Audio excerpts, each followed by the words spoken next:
We're on candid camera, so smile. Good evening, everyone. The first thing I'd like to do, we have a local businessman called Adam Taylor from the classroom, and he would like to come and speak.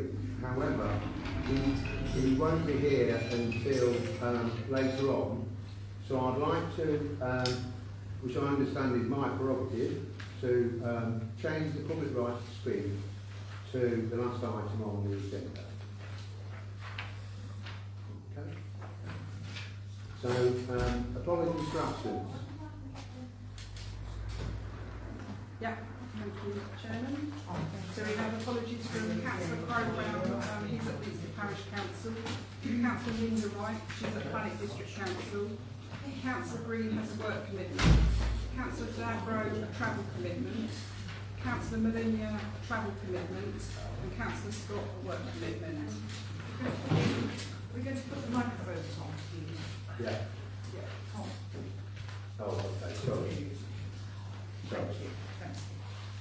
And secondly, do any members have an interest to declare on any of the items on the agenda? No. No? Okay, fine.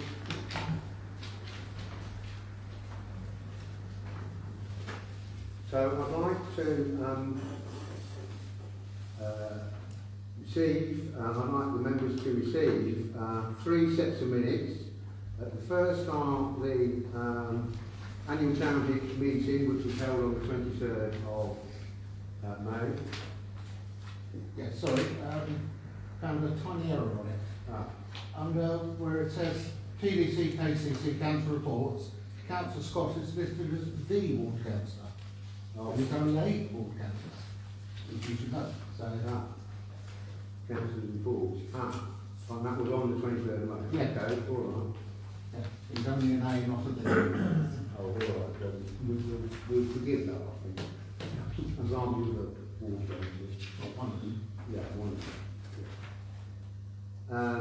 And the second lot of minutes are. Johnson's need to Oh, sorry. propose it. Proposer. Sorry, Tom. Yeah, item, they're all marked up 3, but on the minutes regarding the committee places, Yeah. yeah, I did note that I was in the outside bodies. Yeah. I told you after the meeting it was Oh, okay. admitted that was damage, multiple sclerosis Yeah. and the Westgate-on-Sea Community Centre. Okay. So I need them to be Okay. included that I'm the outbody's member for that. Okay. Right, that's what should have been last week, anyway, or last month. Right. Yeah, we can do that. Yeah. Yeah. Okay. Thank you for that. So the second lot of minutes are for the Planning, Highways and Environment Committee. Sorry, we haven't had a proposal. Oh, sorry. Can I have a proposal in a second? Always do. Councillor Linda Beck. Yeah.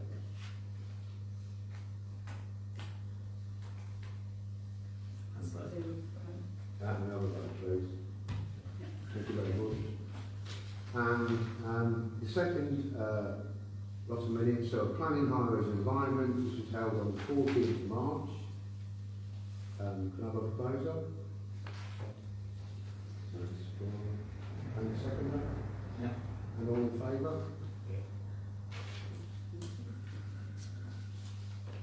And the third set of minutes are Events and Tourism and Development Subcommittee, held on the 8th of March. Can I have a proposal? Okay. All in favour? Thank you very much. And so the next item is actually public right to speak. We move that to the end as I've already discussed because of Adam Taylor's late arrival. So Town Clerk's report, please. Yes. Thank you, Chairman. Okay, so this is the report for the 6th of June. The co-option, there has been some interest in the community about the town council vacancy, and just to remind everybody, the closing date for registering your interest for the vacancy is Friday the 23rd of June at 4 p.m. The PC position for Westgate and Birchington, it's very sad that we're losing our local PCSO Eileen. We have now received confirmation that Westgate and Birchington have a dedicated PC, Steve England, who will be patrolling the towns. PC England is keen to meet lots of community groups and support local events, and there will be contact details provided soon, which the Town Council will be sharing across all medias. The Westgate Neighbourhood Development Plan update. I can confirm that the Westgate Neighbourhood Development Plan will be going to TDC Cabinet next week on Thursday to hopefully approve it for referendum. After the meeting of TDC Cabinet, the Town Council will be showing the outcome, and we hope that the date for the referendum can then be set so that the community can decide if they wish to bring the neighbourhood plan into force by means of a poll. If the outcome is more than half of those voting in favour of the neighbourhood plan then comes into force as part of the statutory development plan for the town of Westgate-on-Sea. The order only has legal effect once it's made by the local planning authority.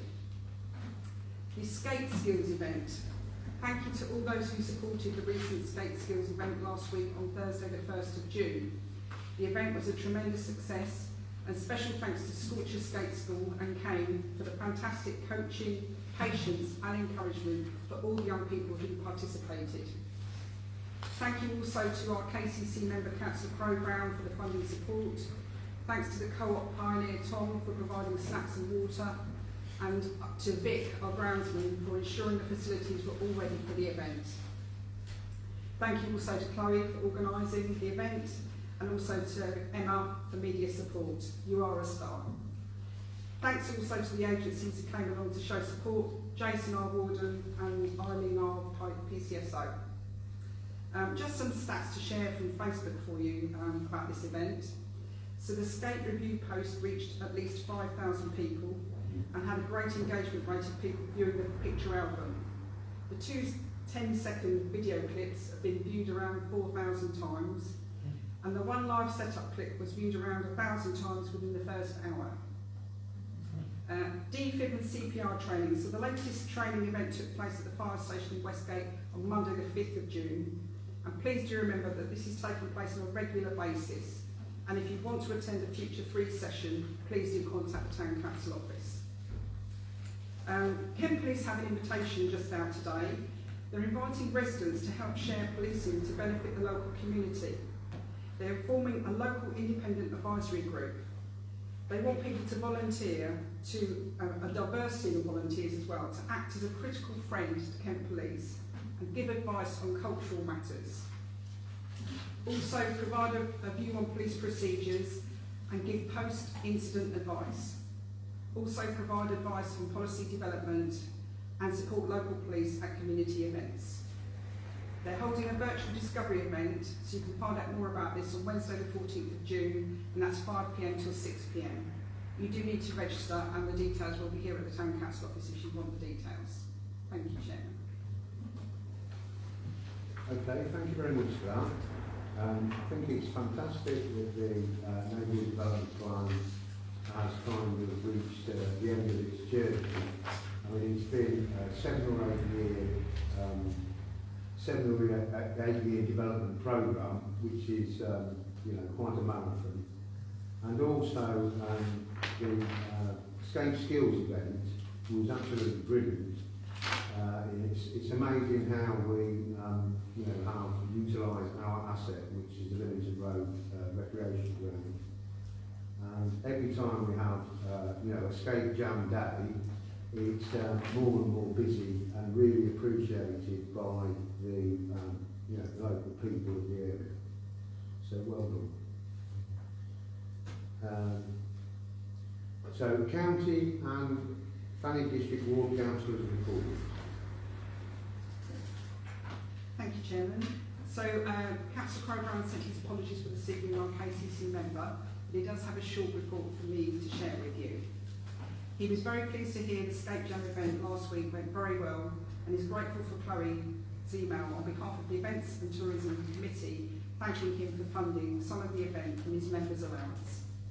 In terms of Westgate, Councillor King recently contacted him regarding shoddy workmanship to a pavement outside a local shopkeeper's premises. KCC Highways Manager Paul Valek identified the works as a job done by Virgin Media. The KCC Streetworks team will pursue under reference, and I've got the number 43203300. Last weekend, Councillor Crowbrown received a message from a local resident regarding illegal parking in the Lymington Road, Camborne Avenue area. He's contacted parking enforcement and the KCC community warden, and Jill will notify the local police officer so we can get some enforcement in the area. Thank you. Okay, well done.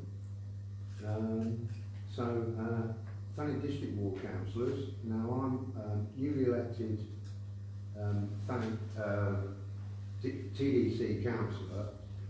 I've been very busy doing the training programme, which is quite extensive, and I think the quality of it has, from the old guard who have been there, for many years, the quality of the training that they're actually providing is, I've really enjoyed all the sessions.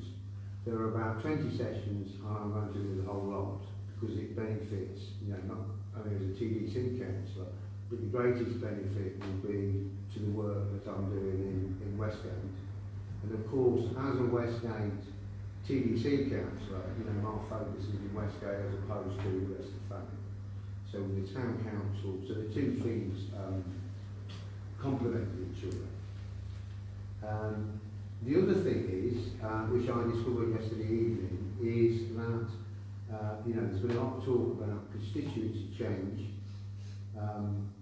and the constituency changes are going to take place in October, which means that there's going to be, instead of North Thanet, South Thanet, there's going to be East Thanet, which will be sort of Broadstairs, Ramsgate, and then we will be, so Westgate, Garlinge and Westbrook, Birchington will be Herne Bay plus Sandwich.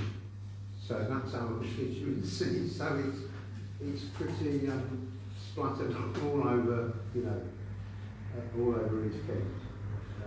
Anyway, the powers that be made that decision. So, moving on to the next item, councillors' reports, please. Oh, sorry, Bertie, do you want to?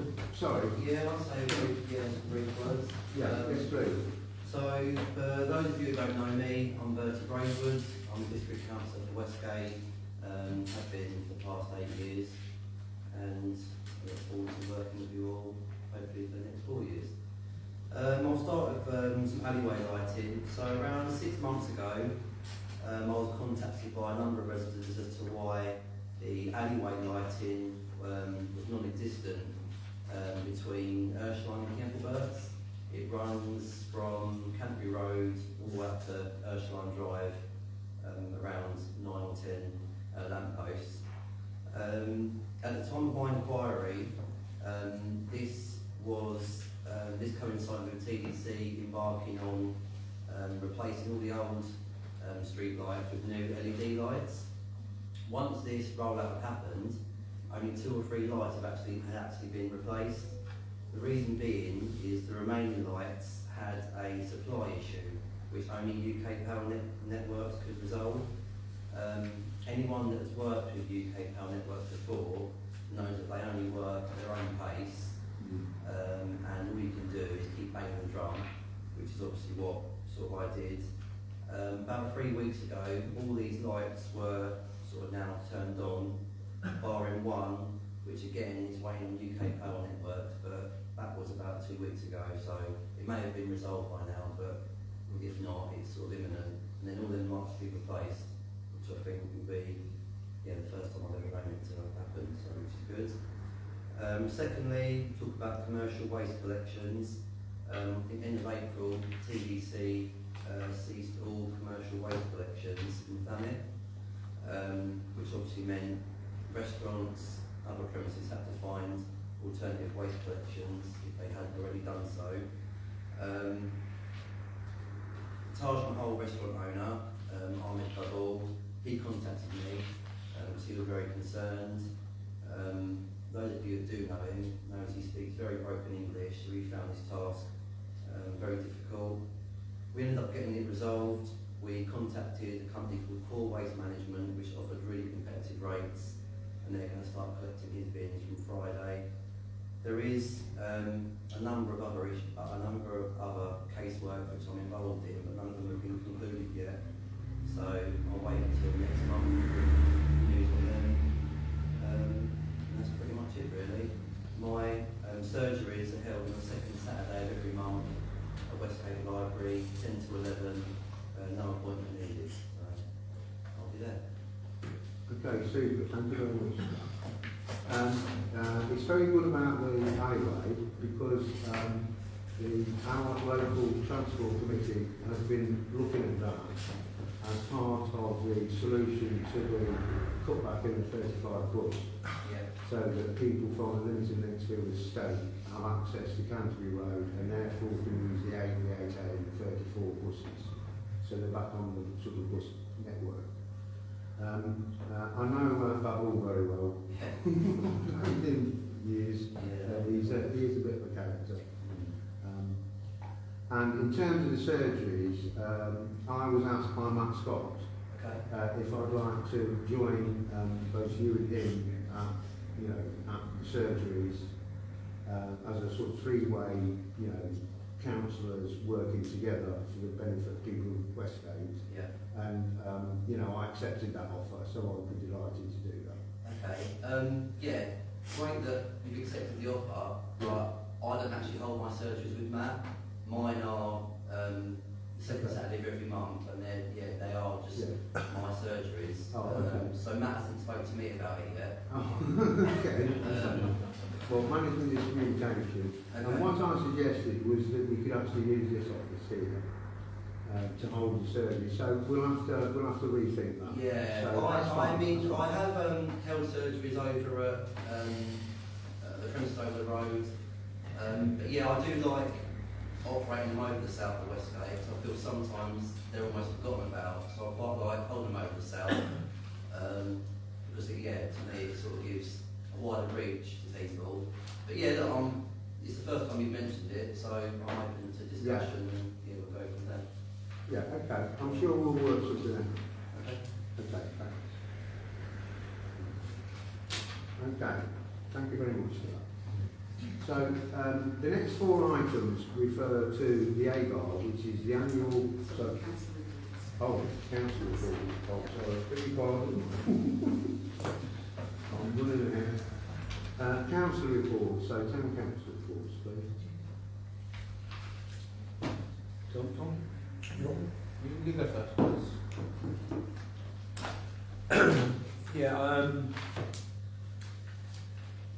I basically I said that I would flag this up tonight at tonight's meeting. It's something that's, it's not new, it's been, I think it probably needs some addressing in its regard, and I know that something's coming along later on, and there may be some people with the public tonight who've got an interest or something to say about it.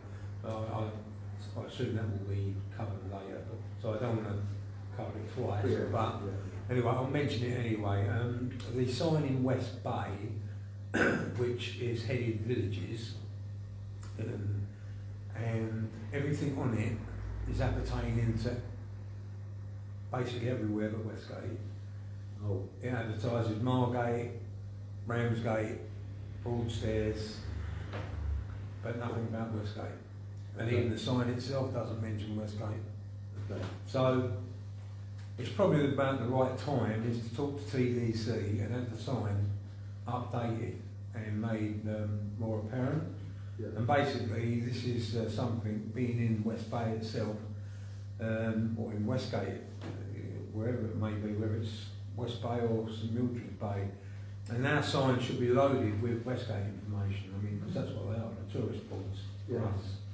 If you go to other towns like Sandwich and Dill, that I travel around in, and they've got their own notice boards up in the, like, go into Deal, the High Street, big one right in the middle, and it's loaded with information on Deal. Yeah, Yeah, not Dover. yeah, The last club on it, greater. yeah. Or Mark. So basically, I think we need to get together with TDC and have that sign, well, brought up to date, because as it is at the moment, and it's not what it should be. There are things that have been mentioned before. I would like, hopefully at the right time, to put before the council and the right committees. We're talking about, well, the local economy is important to Westgate, because the stronger the local economy is, the less likely it is that you're going to see empty shops and looking for something like the top end of the market used to be. Yeah. So basically, you want to do everything you can to encourage a decent local economy. Just a few things, maybe floated once before, a market. I personally think if we do a referendum or do some sort of survey, I think a market would be a benefit to the town. I've been to Broadstairs, I've been to Dill, I've been to Dover. They all run their own markets. So I think it's something that, in conjunction with local traders, we should pursue, at least find out. Also, I think there was something some years ago, I'm not sure, so correct me about it, something called the Westgate pound. The idea was, well, it could be in any area, but you get, the pounds are actually, you buy the pounds, but you can only spend them in Westgate. So therefore, it has an effect on the local economy, because you can only spend it in Westgate. Probably like a token or whatever, but they call it the Westgate pound, so probably, or whatever, local area pounds, whatever one it may be. So maybe that's something else that might need to be considered. The Westgate Safe Play area, which is something close to my heart. I have been in touch with various companies, getting brochures, price lists. Basically, I'm looking at the springers. Nothing fantastic. I'm not looking at dreamland or anything intrusive. Just something for the 1 to 5 year olds that will be able to play under close and safe supervision of their parents somewhere in Westgate. As I've made the point before, on the north side of the Canterbury Road here in Westgate, between Apple Bay and Margate main sands, there's not one stick of exercise or furniture or play equipment for young children or anyone. So anyway, I will be meeting with you on Friday, I think, or take that forward a bit more. So yeah, that's it. Okay, that's super. Oh, sorry, David. The next. Yeah, go on. Thank you. Right. Well, I'm just going to comment on what's on. Oh, right, sorry. No, I'll do that first. Yeah. So I think we've got Sarah Gibbon here, who led the Westgate Business Forum, and I think she will be very interested in that, and has talked about a farmers market type thing in Westgate for some time now. And both having an outdoor market, which could be in Adrian Square or somewhere like that, maybe, and also maybe an indoor market if we found the right kind of premises.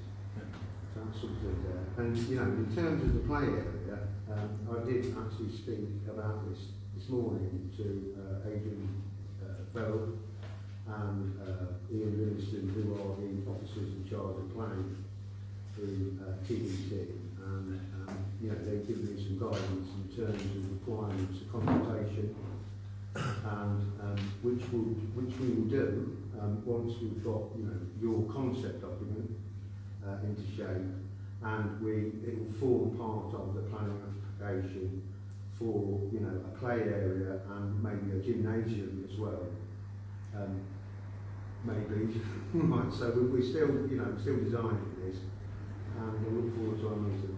I thought are you referring to the fitness track? Yeah. We've got one in Dover. So open air, it's open air fitness. That's called Fresh Air Fitness. And what they do is they locate funding to pay for an outdoor gymnasium, and then give you the option as a town council to go with them as a contractor or choose a contractor of your own, which is, you know, too good to be true, really. A deal that's very good. Okay, thanks. David? Yeah, firstly I say I have heard of this local pound thing that Councillor King was saying. I don't know where it was, but I think it was somewhere local, somewhere in East Kent. Possibly even part of Thanet did it quite recently, and it makes a fair bit of sense. Yeah. Anyway, yes, a few relative to my normal ramblings on to talk about this month. These also might come partly under section 14 later on, so about future planning things, but I'll mention them anyway. Right, I've had it mentioned to me by more than one person, including one of the former town councillors, that the odd number of councillors we've got, 9 rather than 10, is actually better. And you can see the point, because it means you won't have tied votes and the controlling vote by the chairman. So in some ways it's arguably more democratic and fairer to keep an odd number of councillors. Anyway, on that point, I've also had people saying that they think that 9 or 10 is too many for Westgate, and we should ideally have less. Westgate's got a population of 9,500 people and has 10 town councillors. Birchington has 10 to 12% more residents, has the same number. Ramsgate has over 4 times, we've got about 40,000 residents, and they've only got 15 town councillors. So on that basis, we are over the top. But anyway, that's not something that's quick, cheap or easy to sort out. But I have, talking to people and come out with it, we also have come up with the idea that at the moment, if somebody wants to contact the council about something, and most of them don't know any of this, what do? They randomly pick on somebody, or they try and pick on somebody. So in some ways, would it be worth having a system similar to how TDC divides Thanet into wards? So we divide Westgate into, say, I guess it's say 8 areas, and appoint a main and a second councillor for first line, easiest contact. Obviously, we all still cover everywhere, but it makes it easier if somebody says, no, oh, I live in this part of Westgate, so my immediate contact councillor, I don't know any of them, so I can contact Clive or contact Stephen or anyone, because it's there, that's why. Otherwise, people who haven't used a council before, they think, right, how do I find out how I'm going to use? Don't know who these people are, there's 10 or 9 of them for the area, so it would make life, I think, easier for the residents. Just my idea. And after that, the only other thing is I'm investigating into a better way of doing some live streaming, and hopefully without being based on a platform like Facebook, and hopefully have a report for that for next Monday. Yeah, okay. Yeah, so I mean, in terms of the number of councillors, to increase from 10 to 15 councillors will in fact cost £20,000. And yeah, I don't think it should be increased. I think it should possibly be decreased. Well, yeah, okay. But anyway, the point is to increase it to 15, and if Westgate is likely to grow quite significantly in the next 10 years, and we have difficulty having 10 councillors stand anyway, which we didn't do for the 4th of May, obviously. So, if we have 15 councillors and pay 20 grand and have 6 vacancies, it sort of defeats the object. And in terms of having 9 councillors, so there's an odd number, I think in general, meetings are run here and we work together, for the benefit of people in Westgate. And we've never actually had, in the 4 years I've been on this council, we've never had a vote which has been, to where it needed deciding vote by the chair. okay. So we work together on a consensus basis, like kind of romance. Just sort of ideas that, do we need more? Do we maybe need less? Yeah, okay. And the odd number being good. Yeah, we've got 10 and we've got, come on, We've got 10. make it work with what we've got. Yeah. Sorry, Tom. Yeah, answering your point there, then, Chairman. If you, I don't know whether you know this, but just for example, and this is probably food for thought. I was in Birchington last week, come past the Birchington Parish Council office, and they put their results for the elections in the window. Yeah. And I was amazed to see that the people of Birchington, and I don't think it's just people of Birchington, I think this is quite uniform really. Not us, but unfortunately, but others. I'll give you an example. One councillor there, Councillor Fellows, he stood for the parish council, and he stood for the district council. And at the parish council, he got 1,700 votes, which is quite a fair whack for a small local election. On the district council, Thanet, he got 800. Where the other 900 go? Because it looks to me as if people value their local first-tier council more than they do district council for whatever reason. And for that reason alone, I think that we would be wise to, and I have to disagree with Councillor Willing on this, but I don't think that we've got enough. And I think tonight, looking at the table here, we are well down. And when you think that our precept is going to go up every year, then the decision of spending money at meetings is in fewer hands all the time. So I would say we stay at least at this and look towards, at some point, regardless of what the cost is, because it's something going forward for the future. Because, well, if we're going to look forward and look progressively, then we may not be here for too long. We may be somewhere else, and we may have, we may hopefully have a central hub of all services in the appertaining building.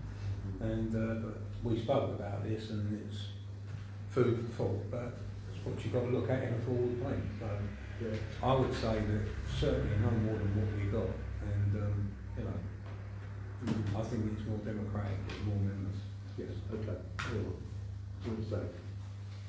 Okay, so moving on, the next four items, 8, 9, 10 and 11, are regarding the AGAR, which is the annual governance and accountability return. So it's our annual return which culminates at the end of the year following a monthly council audit of bank reconciliation, internal audit, and external auditor from an external auditor who is appointed externally. So the first part is, there are basically two parts to the return.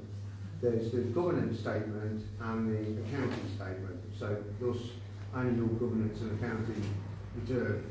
So and what we will do in this process is we'll go through each of these statements. So we'll start off with risk assessment, statements of internal control, and then governance and accounting.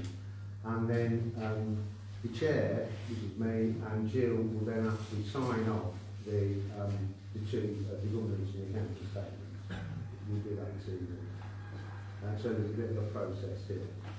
So, Jill, in terms of the risk assessment and risk management skills. Yes, thank you. So hopefully members have had an opportunity. The risk assessment and management scheme, you'll see that it's laid out very clearly for you. So you've got the introduction, because this is where we carry out an annual assessment of the financial and other risks that we're exposed to and identify any actions necessary to minimise those risks. There's a table for you that identifies the risks involved and recommends the necessary actions. This list is not exhaustive, and Council may wish to consider other risks not identified, obviously through the period of this year. The risks are colour-coded to demonstrate the likelihood of a risk to occur: green for low, yellow for medium, and red for high. So I won't read out every description for you, but just to cover these service areas. So this covers finances, we comply with HMRC regulations, insurance, which is obviously a very important one, payroll, employees, also volunteers, administration procedures, allotments, precept, accounting, contracts, GDPR, the office space, policies and procedures, governance, management and planning for the corporate body, business continuity planning, and pensions. So those are the service areas that you have covered, and as you'll see, they're colour-coded, so it was just really, anything that's highlighted in blue in here is an addition for this year, to make that clear to everybody. And it's really for members to, if they've got any comments on what's put before them, or they think that some of the colour coding is inaccurate, I welcome any feedback. Thank you.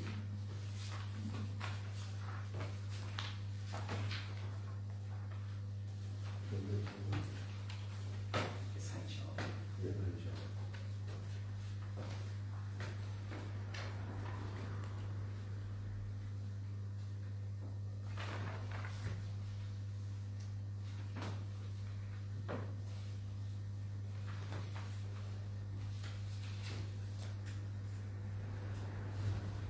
Okay, so are there any comments? I know, this is the risk assessment and management scheme.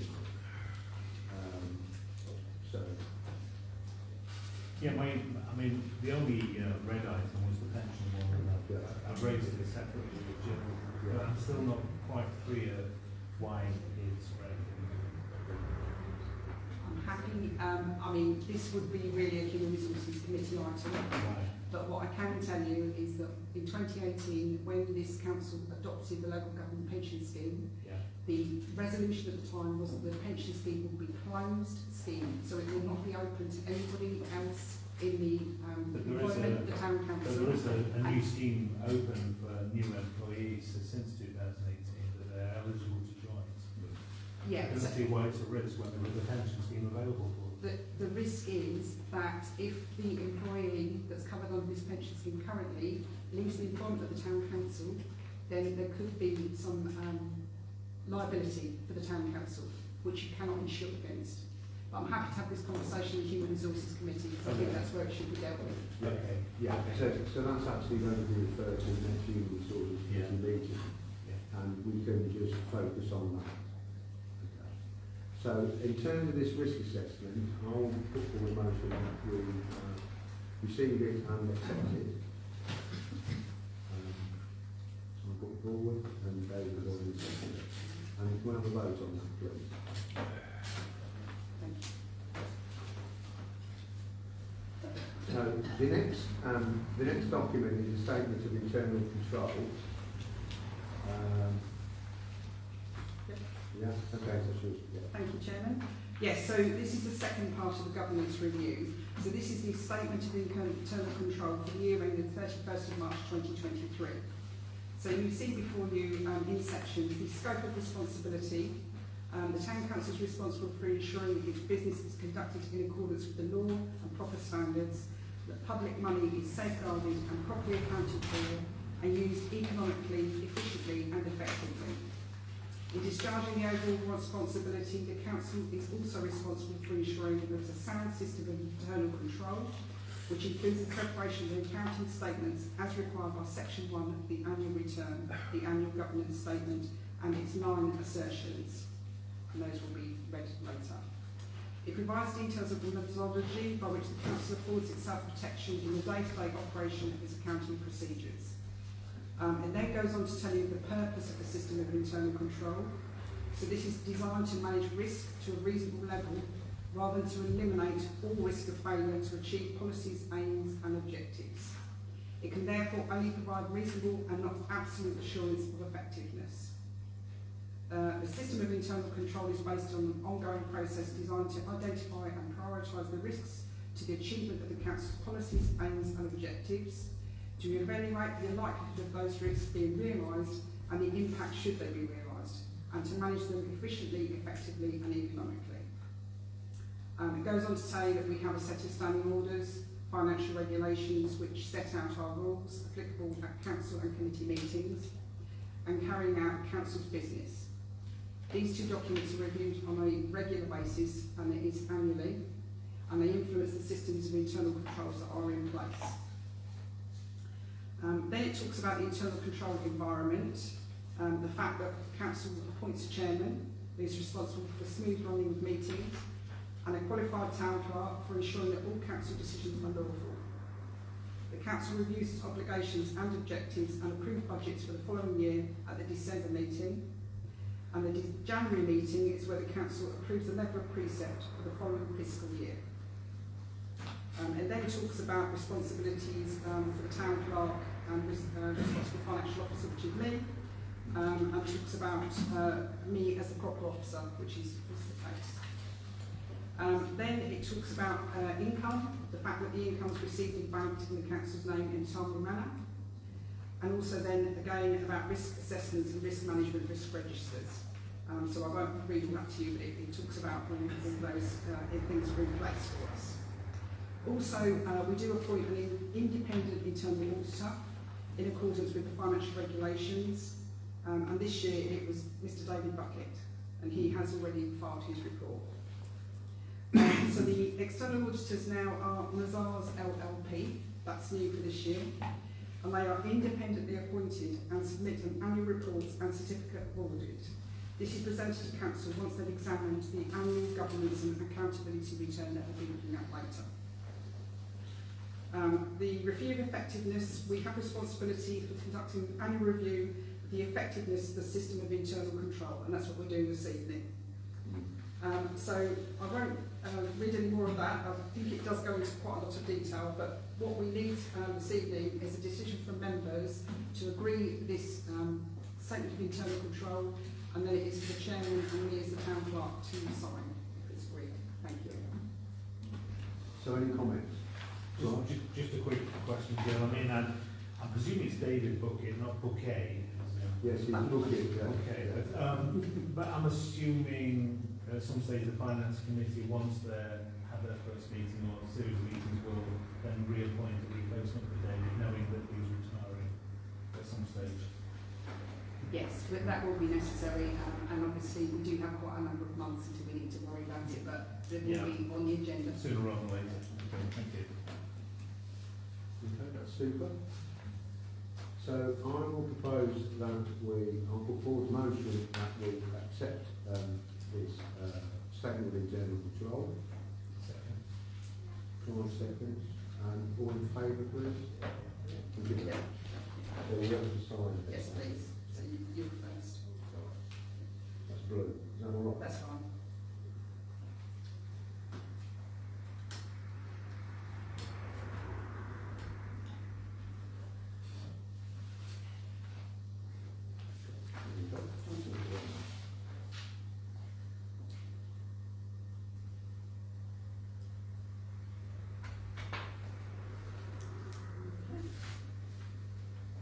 Okay.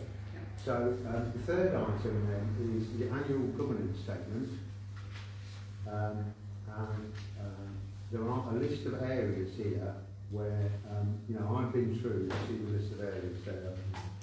I've been through and, read them, and in terms of the controls that were in place, procedures that were in place, I've listed as a full complement of yeses. Any comments, please? I agree. Yeah. Yeah. For completeness, I do Yeah. need to read each one. Oh, sorry. Okay. Thank you. So, Sorry, I was on a short couple. Sorry. as part of the annual return, the annual governance statement is the first part, and the accounting statements are the second part. So it's very important that these statements are read to members so you fully appreciate exactly what we're all committing to.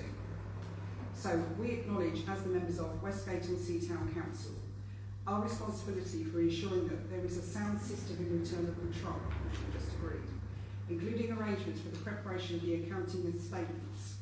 We confirm to the best of our knowledge and belief with respect to the accounting statements for the year ending the 31st of March 2023 that statement number 1, we have put in place arrangements for the effective financial management during the year and for the preparation of the accounting statements.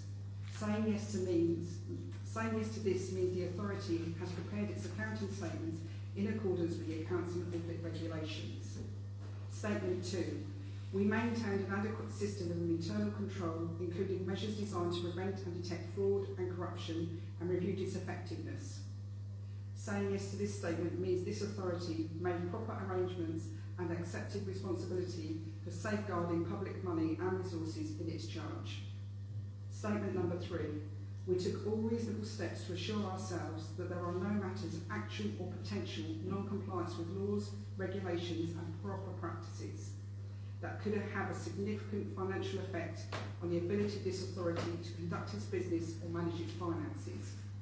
Saying yes to this statement means this authority has only done what it has the legal power to do and has complied with proper practices in doing so. Statement number 4. We provided proper opportunity during the year for the exercise of electors' rights in accordance with the requirements of the accounting audit regulations. Saying yes to this means this authority during the year gave all persons interested the opportunity to inspect and ask questions about this authority's accounts. Statement number 5.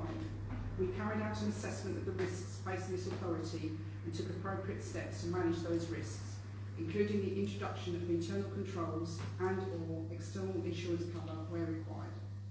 Saying yes to this statement means this authority considered and documented the financial and other risks it faces and dealt with them properly.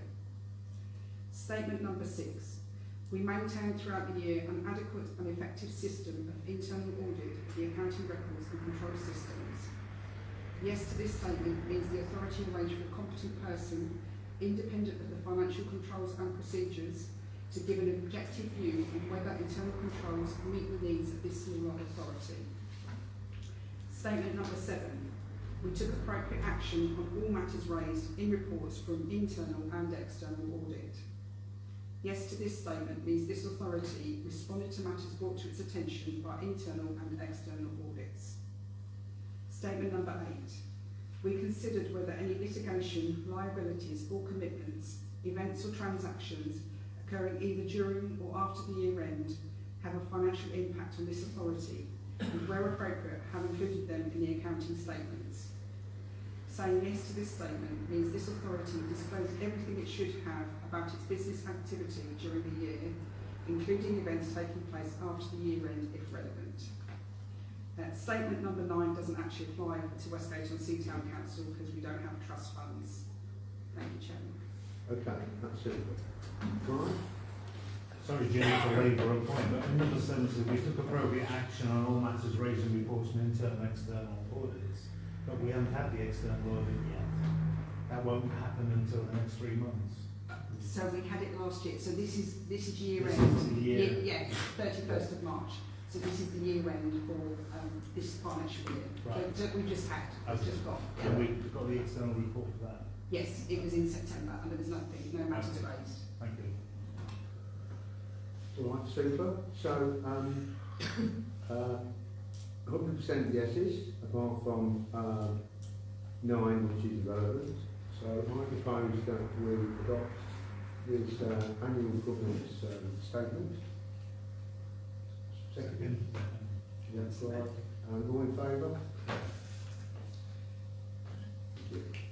Was that all agreed? So we can look up. David? Yeah. Abstention. Abstain. Okay, thank you. So what's some of this? Yes, please.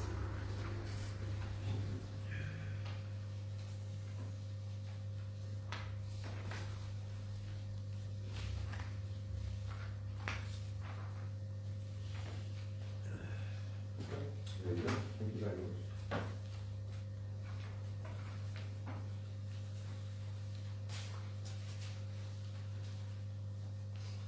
Right, and then finally, the accounting statements for 2022, 2023. Yeah, great. Thank you. So this is the final part really of the AGAR.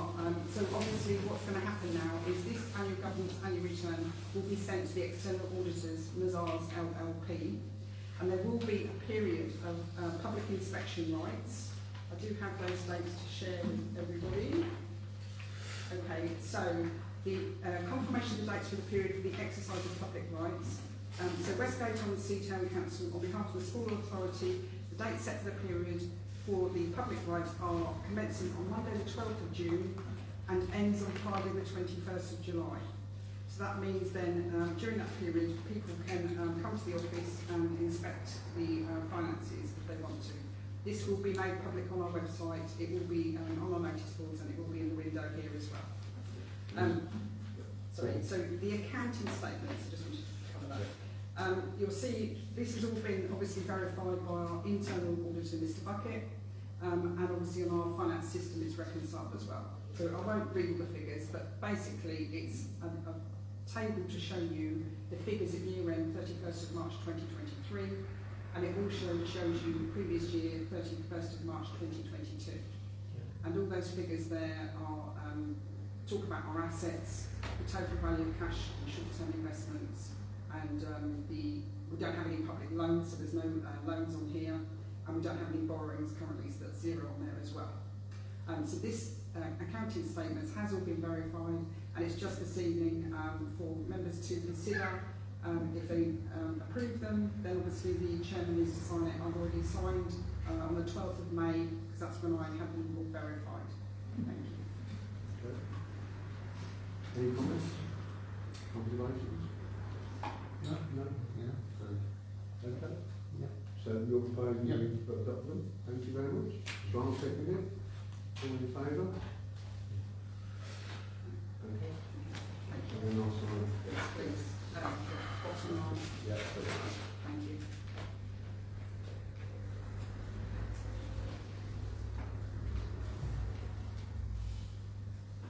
Right. That's a great weight upon somebody's shoulders. Right. Well done, and thanks very much for doing that, Stuart. Doing a fantastic job in the figure. So the next item is planning application 14 Suffolk Avenue. Direction of four two-storey one-bedroom dwellings, and David as chair of the new chair of the planning committee has actually looked into this in some detail, and we couldn't actually make a decision at the planning committee, so decided to take it to full council. So if you'd like to fill us in, please. Indeed, thank you. Right, okay, it was a fairly odd one on TDC's planning site, because on the 4th of May, the Environmental Agency emailed TDC planning saying there was no application form online. That's why we couldn't do it last time. It's now appeared, but it's dated 27th of April. So, you know, it's not as if it's dated after, it literally vanished. So somebody somewhere cocked up and mishandled or misrecorded something. And it relates to increasing the number of properties from 3 to 4, along with changing the roof shape. Right. Now, changing the roof shape from curved to flat so as it can take a PV or solar panel makes good sense, but I don't think it's viable to put the fourth property in there. There just isn't the room. Yeah. It's incredibly tight on parking. Yeah, so having looked at it, I personally, I've looked at it all online and went over and looked at the site, and I'm surprised they've got plans for now they're putting in. There really is very little parking there. Right. I counted up they're putting in about 11 or 12 and parking for about 8. Yeah. And there's a 1 or 2 bedroom places, and it's Right. not viable to my mind. Okay. Because these 3 or 4 are literally on the pavement, so they've got no parking in front of them. Yeah. It's a busy road anyway. Okay. All right. So, yeah, I'd like to emphasise that the role in planning, as far as Westgate Town Council is concerned, is one of a consultee. So we are not the, we don't make the final decision. However, I've been assured that, what we say is taken into account when TDC actually do make the decision, whatever they're going to make. So, are we saying that we recommend to refuse this application? Well, I personally would, but what other people think is down to them. Yeah, I tend to agree. So, Tom? Well, I don't doubt what Councillor Walling's saying, but there's no plan in front of us here No. to have a look at it. So, There is now on the TDC website. yeah, but it should be in front of us. Yeah. Well, I looked at it on the website and, Yeah. but So, I say it wasn't there until a day or so ago. Yeah. Well, without looking at it properly on an old copy in the papers, I should just abstain because I can't make a decision on that. Okay. So would you like to make a motion? Yeah, well, does anyone else have anything to say? No, I'll go with what you said. Yeah. Okay. I would propose we decline it or on the basis that there's not room. What's the technical insufficient space for parking and things? Overdevelopment? Overdevelopment, yeah. Overdevelopment. It's a crazy idea to me. So I'll second that. All in favour? Yeah. Okay. Tom's abstaining. Thank you. So just to be clear, there Yeah. are material planning considerations for Yeah. overdevelopment and highway issues. Yes, Yeah. and the highway, it was in online, highways seem to be fairly against it as well. I think that there's not enough room. Right. Okay, on to the next one, which is Westgate Community Interest Company. Now, I've personally been banging on about the CRT for Westgate for a number of years, and I first became interested in social enterprise, which is what it is. The CRC is a business in its own right, so it is actually an enterprise. For some time, and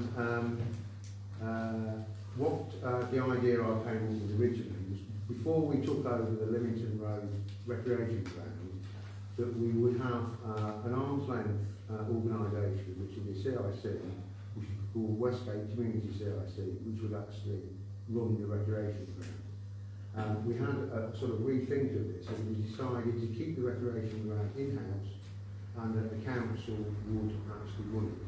And I think at that time that decision was the correct one.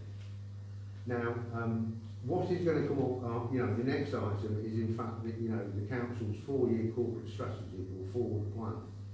And two of the items on that forward plan, I would like the acquisition of the community centre in 2024 when its lease expires, so that instead of TDC, the same as Leamington Recreation Ground, instead of TDC being the landlord will be actually Westgate Town Council itself. And also the acquisition of the library, and we would have a service level agreement with Kent County Council, where there is a relationship in that the town council actually owns the building, and uses the upstairs of the building, so the top floor of the building, which is quite an area, and develop that into a civic centre for Westgate-on-Sea. So it would be a central point for community activities, and it would in fact, we would move out here, which we pay rent for every month, and we would move into the new Westgate-on-Sea civic centre, which would kind of be Westgate Town Council's great kind of flagship. Now, what I'm proposing here is a community interest company, which is an arm's length organisation, and obviously for these acquisitions we need money. The council doesn't have a lot of money because it survives on a precept which is raised every year from through the council tax system. So the fundamental objective of the CIC was in fact to raise money for the refurbishment of, to run the assets. So the community centre in terms of a building and also the library. The first thing the library needs is probably 100,000 to put in a lift, so there's proper access to the top floor, etc. Now, a CIC, you know, as I mentioned, is a social enterprise. It is actually regulated by Companies House as any other company, but it is different. It's a different animal in that it exists only for the benefit of the community and for social goals. And the Act of Parliament, which is in fact the Companies Act, and its full title is the Companies Act, Investigations and Audit and Social Enterprise. How do you put investigations and audit and social enterprise together in the same sentence? I don't know. But it was a Labour Party thing, I think, we blame the Labour Party. And that was 2004. So Companies Act House actually have a special regulator, which is a CIC regulator, and there is a special section, which is section 36, where before you register the company, you know, it's declaration of formation of the company, which is CIC 36 here, which you've actually got a copy of. So what we would do is we would design this company so that it fits our needs. Birchington already have a CIC called Birchington Together, which was there to invigorate local groups and actually manage. So it would be an arm's length organisation from the council that would actually run local groups and, you know, encourage volunteering and so on and so forth. So it would be an extra power in the community development of the council. Steve, who's kind of co-author or co-mandate, Steve actually works for Colin Ferguson, which is a charitable trust, and it's fantastic to have him on the team. I don't know if there's anything you want to add for this. Yeah, I just wanted to say having a community interest company as a local authority is brilliant, because obviously, as Councillor Donaldson said, the council has very limited funds and resources. Using this vehicle, the council can bring in other sources of funding to serve the community. You know, pay for things that, for example, one of the things I'm really passionate about is community events, to bring the community together. So funding to pay for events such as this is important, and you'll be able to secure grants through the community interest company. So I think it's important, as well as supporting the council to manage the assets such as the library, and the community centres. It will also encourage local entrepreneurship, volunteering opportunities, possibly bring local businesses into the centre and make it a sustainable venture. So I think it's great. It will then generate profit, which will then be reinvested back into the community. So I think it's a really good idea, and I support it. So, yeah. Thank you. Okay. So what we'd like the the members to do this evening is kind of give us permission to go ahead and create this new organisation, and also I'd like to appoint 3 interim directors of the CIC, and that we agree to that, and the directors of the CIC will be there at least for the registration process. And I believe the registration process should be taken between 6 and 8 weeks. So I would like the directors to be Clive Beck, if that's okay, and also, I know they're absent, but they've agreed to is Elisa Dabra and Alice Marina. Good. John? Yeah, before we go any further, Chairman, Yeah. what are the disadvantages of a community interest company? Well, As opposed to a charity? yeah. Charity is normally, it's difficult to say, but Yeah. we're talking about League One, sort of League 1 and 2, and people recognising what a charity is. Yeah. Most people don't know what a community interest company is. Yeah. So, what are the perceived disadvantages?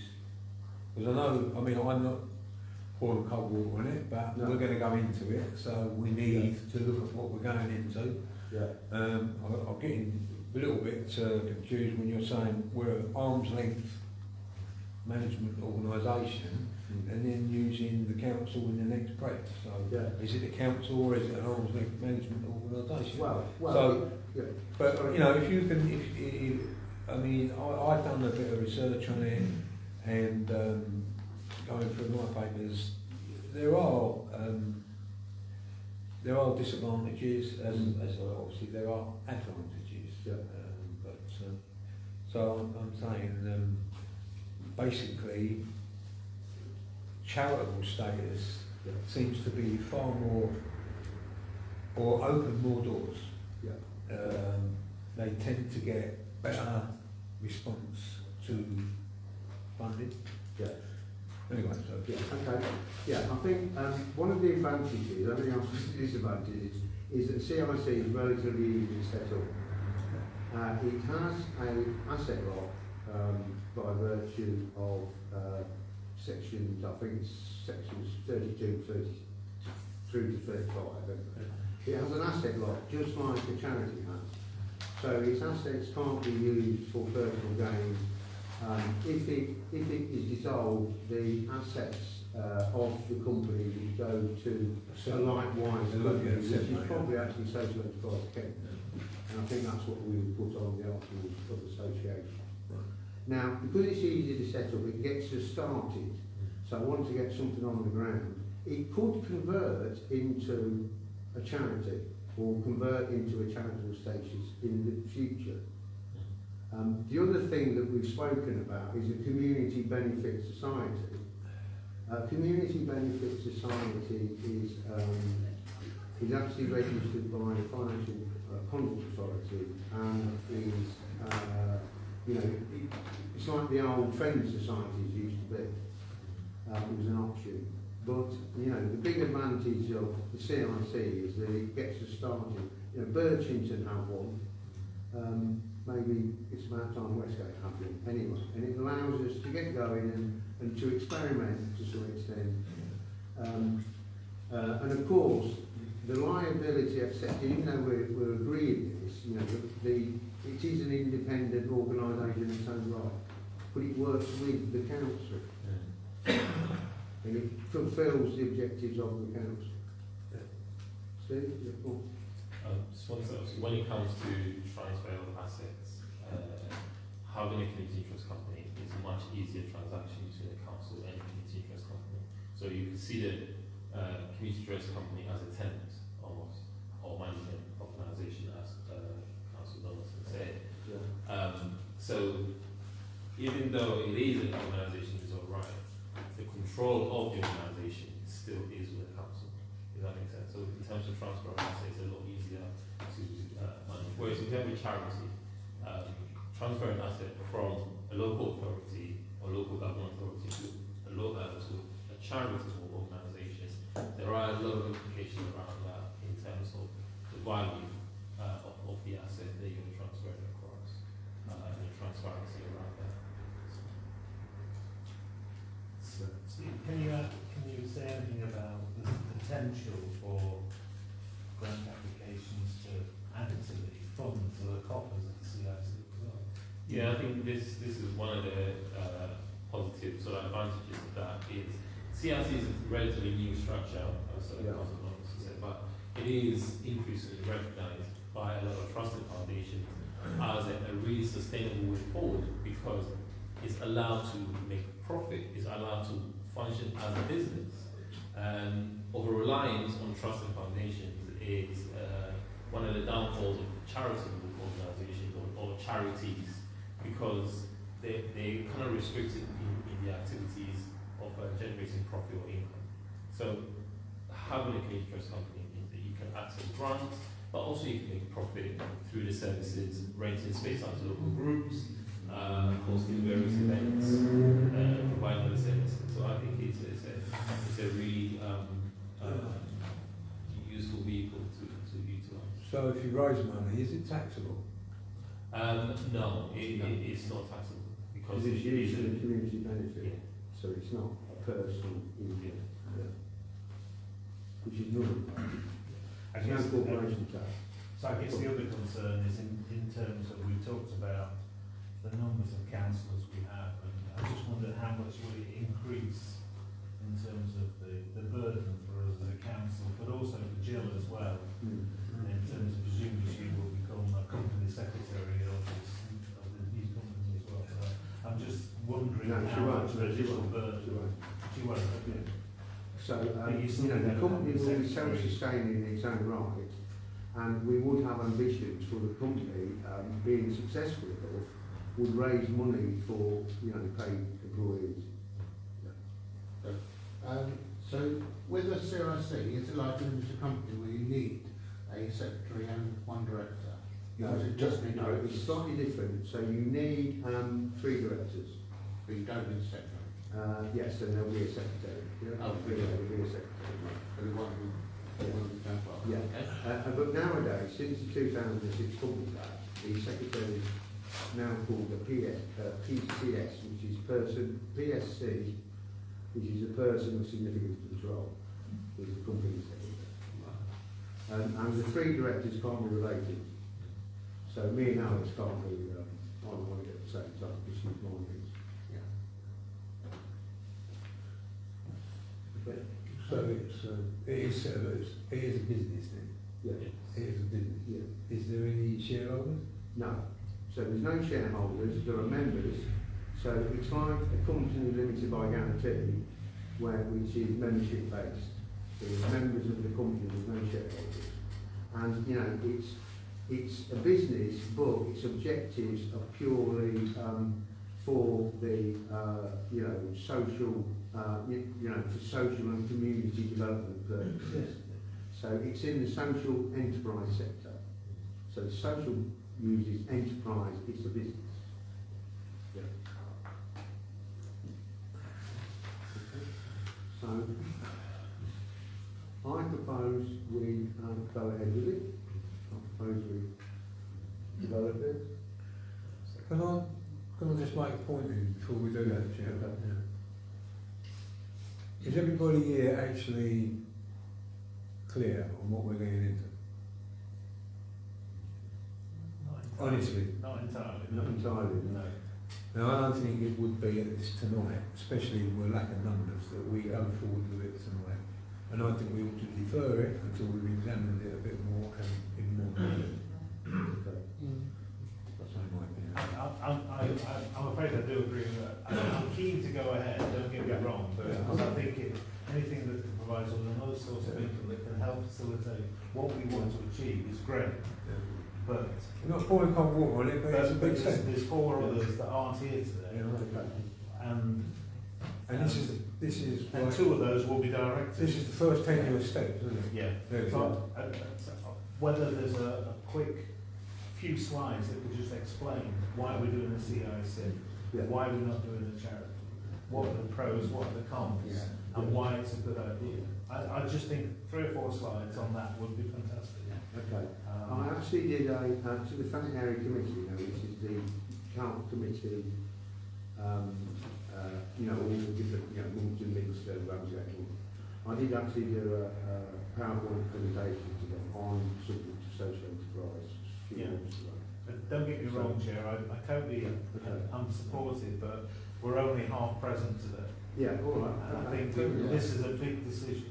Yeah. I think one of the key questions for me is why would we consider the community centre and the library not through the council as we've done with the recreation ground? Why would we do something in relation to the CIC?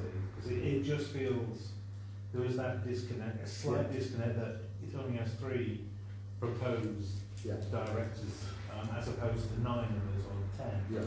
Is 3 the only number, or could it be all 9 directors? Yes. I mean, the 3 is for the initial registration of company tax.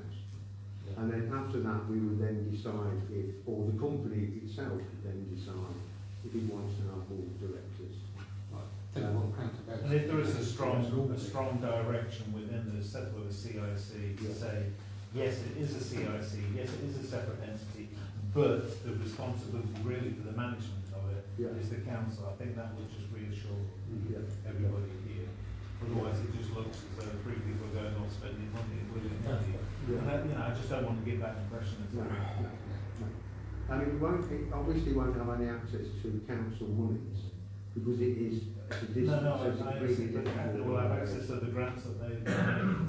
Yeah. Okay. I mean, it is, you know, we are being, you know, we're thinking big here in terms of building, you know, the empire of Westgate, which is, you know, the library community centre, the Livingston Road. And we're thinking, we're trying to be, you know, innovative and creative. And I think it's great.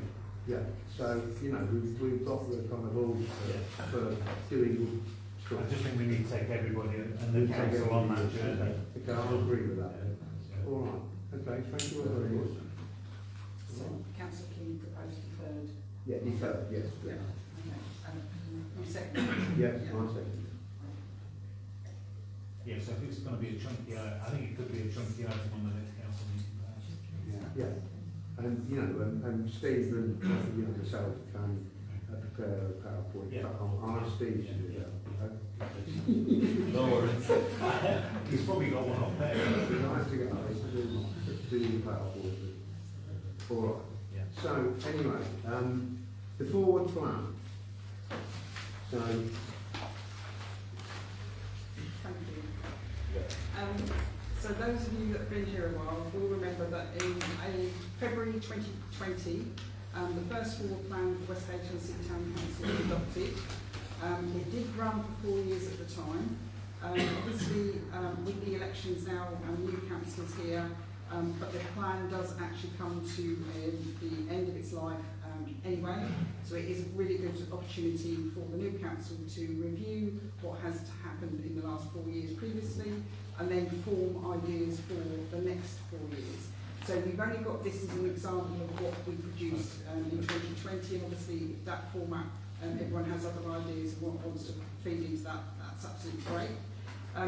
On the back of this forward plan each year, what the council used to do is form an action plan. So this would be taken, parts from the forward plan, put into a plan for this financial year, and it's really sort of aspirations and things that the council is pledging, actions that it's pledging to take forward for the year, and to hopefully by the end of April next year, it'll be in a position where it's actually fulfilling these actions. I wasn't expecting lots of input before the meeting, but obviously, hopefully you had an opportunity to read the documents, and I think it is something a bit like the CIC. People will probably want to take these away and have a think about it, because this evening, with not everybody here, it's not very fair to sort of form ideas and put those down on paper. So that was really for noting for this evening. yeah, I think this, you know, this forward plan is, you know, for the next 4 years, so for this term, up until 2027, is the corporate strategy for this, you know, town council as a local authority. And it's something that I was very enthusiastic about when I first became a town councillor, but it's something that to some extent we kind of neglected, in that this should be a living, working document, and to give the council direction in terms of what it wants to achieve and how it wants to benefit people of Westgate-on-Sea. And certainly incorporated in this are the ambitions for the acquisition of the community centre and the library to complement the Livingston Road recreation ground, and you know, and also maybe one day you know, CIC to be part of that structure and part of that plan, part of the corporate plan. So you know, as Jill just mentioned, maybe we could, you know, there's maybe a bit much here tonight. We could maybe take it back, revisit it, and you know, make additions, change the plan, and so on. Sorry, Clark. Can I take an action to have a play with it? Yeah.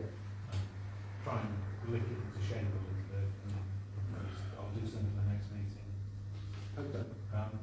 Obviously I'll talk to Yeah. your shares, but I mean, I just think this comes across a bit as, I've said to Joe already, this comes across as a list. Yes. Without any kind of structure and timing. A wish list. Yeah, it just comes across as a wish list, and I think it just needs to be, Timed up a bit. yeah, graphically, just a little bit more attractive for somebody to read it, because it just comes across as a series of lists of aspirations. So I thought if I could have a play at it, I might be able to. Yeah, okay. That'll be very useful. Thank you very much. Tom? Yeah, well obviously this is the one from 2020, isn't it? Yeah. So down to 2024 Yeah. next year. So, I mean, as you say, it's a living document, so it can be added to and updated, Yeah. and we've got this as a basis. But it is important to have, a good forward Oh, plan. absolutely, yeah. And it also, this is where the annual town meeting should feed into it as well, because it's public money, and people of the town also like to decide if they only, it's a few things, but you know, this is where the annual town meeting can feed into the forward plan. If they say we would like to have this or see this, then that goes as part of the forward plan. Yeah. Yeah, so I think, and I said earlier tonight, I think one of the things that our forward our plan should have a lot in common, based on, is the prosperity of the town. Yeah. Because that is the most important thing. So basically all incorporated in this is how to improve events. Yeah. You know, we need more events going on in the town, whether they be a few times or 3 times a year, whether they're annual. Yeah. You know, I mean, I've got, I penciled in quite a few suggestions, basically things like music. I don't see why, you know, we can't put on a decent annual music event once a year. We've got the lights, that lighting event came out of a celebration event for the Residents Association's 50 years. Right. And it's been going on ever since. Christmas lights. Yeah, the Christmas lights, yeah, you know, and having said that, I also think it would be good if the lighting that we do get should be extended round into St Mildred Road and cover these businesses as well as the ones down in Station Road. They seem to be concentrated down there. Yeah. And I think a lot of the event, and we should, you know, concentrate on getting these events in, you know, vintage car, motorcycle, exhibitions, stuff that I've seen at other places in other towns, and they do them to quite great success. Yeah. And Absolutely. just reiterating what I said earlier, you know, what we don't want to see is no interest, empty shops, and that's when it starts. You know, Margate is not a good enough example, the top end there. I know they're trying to pull this off round, but we don't want to get to that.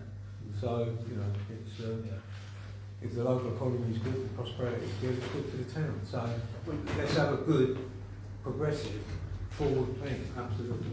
Well, I'll send a quick email around to everybody, and just if there's anything you want to add to what we've already can see here, please just throw stuff at me so I can add it to it, and then we can debate it. Yeah. So Lively Community Centre play area. Yes, that was going to be in there anyway. All right, that's smashing then. That's quite a bit of progress. And the final item, well, not the penultimate item, membership of the local transport subcommittee. I understand from Tom, who was the chair of the local transport subcommittee, that Green wishes to join up. Yeah. So, Tom, would you like to propose that? Yeah, I'd like to propose it. I asked him, and he said we'd like to carry on because he was originally a member of the last one. Yeah. So yeah, I'd like to propose it. Okay, all in favour? Yeah. Okay. Right, well done everyone. The final item is public right to speak. So would anybody like to speak? Sorry? Oh, Sarah. I think I'm going to have to cover for Adam, who's Okay, not you do around. that. And I know that what he was going to talk to you about really reinforcing what Tom has said about focusing on the prosperity of the town, Yeah.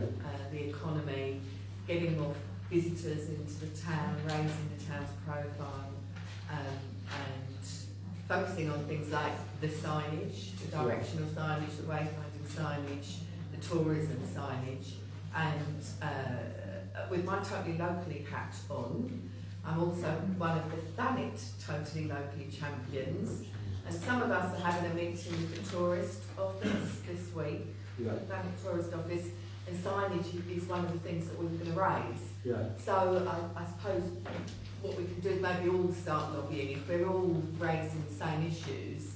I understand that there is a perception that Westgate's too small to be counted as a tourism venue by TDC. We will be working hard to change that perception. We would be looking to Westgate Town Council to help us with that.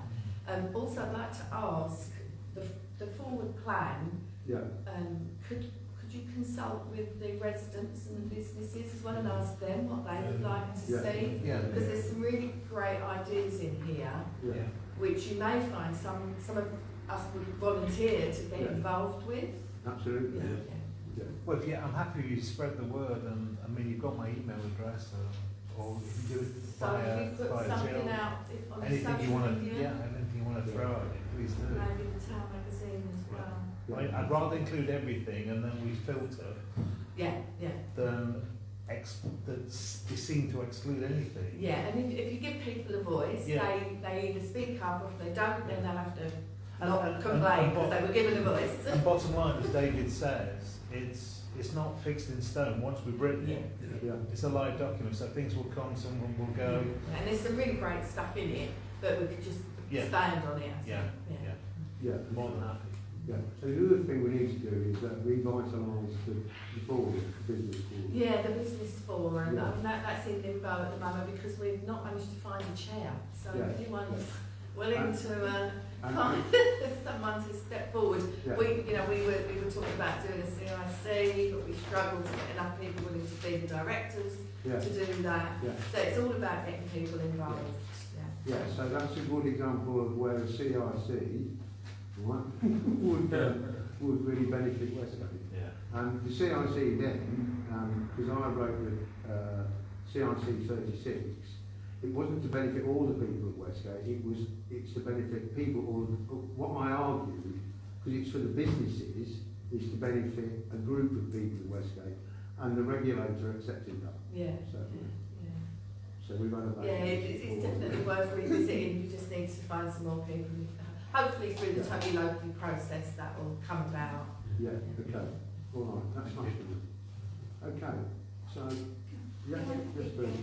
Hi, we're members of the Westgate-on-Sea Action Group that was held in Devon on farmland, and we invited Waterbury Town Council to a meeting with us last week, and unfortunately only Matthew's actually turned up, and I had emailed out just before, I know the venue had changed, but I did email you all out explaining the venue had changed, and Tom actually did respond to me and did say, although you didn't actually come on the day, but you did say you did respond to my email. So I just want to know, are you interested in working with us? So are we? Is Westgate Town Council interested in working with the Westgate-on-Sea? Of course, yeah. And in fact, actually, it's on this development block. And it says, planning proposed developments, council opposes plans to build 2,000 houses. What's that on the forward platform? Yeah, sorry, I see it, it's on there, on agricultural land, further reports, consultation expected soon. Personally, I mean, this morning I met with Adrian Perrier and Ian Livingston, who are the planning, the senior planning officers in TDC. And we had a long conversation about, the building of the houses, the local plan, how the local plan is actually imposed on people, not just in Westgate, but also, nationally. And what's happened is a national opposition has been organised. So something like 600 groups, exist, which I now understand have been organised into associations. Yeah, and also we touched upon the new Thanet Link Road, and it's advertised as a loan improvement scheme, by KCC, been marketing it as a loan improvement scheme, but it is, and sure, Shop Lane Road needs improving, but it is, you know, it is used, it is there to be for supporting the houses.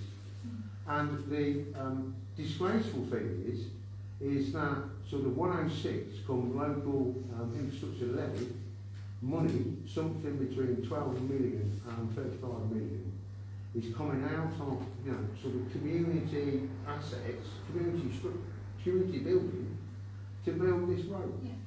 So, I mean, the whole planning system, and what I think we've got to do is campaign for a complete change at the national level of the whole planning system, where it's not contractor-led, it's not top-down, it involves genuine consultation.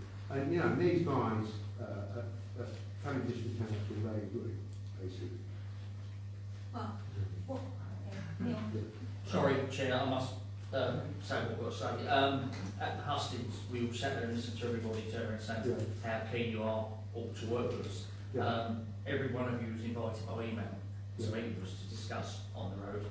How many of you guys? Just the top. And Lisa. So no reply whatsoever. Not to actually say you're not going to attend. We've stood and waited for you to come.